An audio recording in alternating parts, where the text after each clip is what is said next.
Hello and welcome to Future Self Dreaming. My name is Carlos Kukulkan. In today's presentation of Gnosticism in a nutshell, we will be exploring the concept of the three minds. Gnosis is the knowledge of spiritual mysteries. This knowledge is brought about through experience rather than simply intellectual learning or blind belief in dogma. Gnosticism is an experiential relationship with divinity. To have an experience, we must perceive it through our mind, yet there are various layers or levels to mind, which leads us to the concept of the three minds. It is not necessarily that we literally have three different minds, but it may be helpful to classify the three different types or states of mind that we may operate from, through which we perceive our experiences. This concept differs from the previous presentation given about the three brains that form our nervous system, yet there's also a connection. The three types of mind are known as the sensual mind, the intermediate mind, and the inner mind. The first of the three minds, known as the sensual mind, is called such due to its relationship with the physical senses. Sensual is defined as carnal, that which is physical. The sensual mind wishes to derive all its truth and authority from that which can be known through the physical senses. When we become totally immersed in the material realm and lose touch with higher spiritual planes, we deny spirituality and mysticism, placing all our faith and trust in the material realm, and perhaps money or pharmaceutical medication becomes a form of safety or salvation. Atheism will dismiss and deny any form of experience that can't be explained via the five senses and rejects it as fantasy.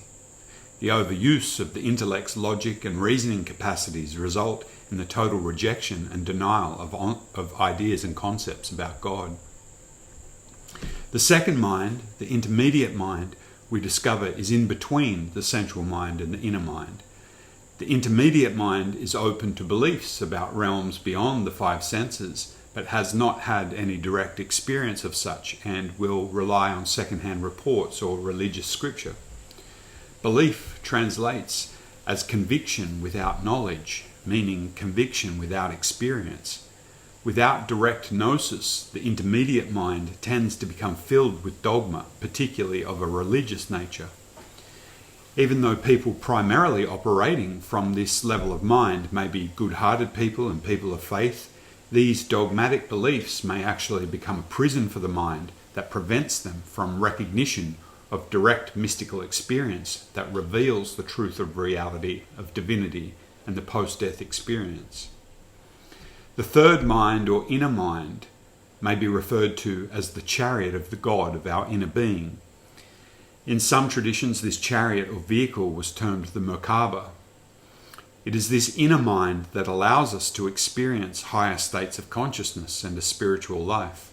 It is this chariot of mind that can traverse the realms and dimensions of reality beyond simply the material into the astral planes, doing so right here, right now. The inner mind is not conditioned in the manner of the sensual and intermediate minds and cognates direct experience using abstract thought and intuition within an archetypal realm from which understanding emerges. It is from this inner mind that revelation of the higher spiritual realms can be received beyond the lower minds that are purely immersed in the experiences of the physical material plane. If we want direct revelation of the spiritual truths encoded in religious texts and mythology, we must have direct encounters of a mystical nature through the mind for this gnosis to occur, through the inner mind. I hope you've gained something of value from this presentation. For counselling sessions, tea ceremonies, please visit the website futureselfdreaming.com in Lakesh.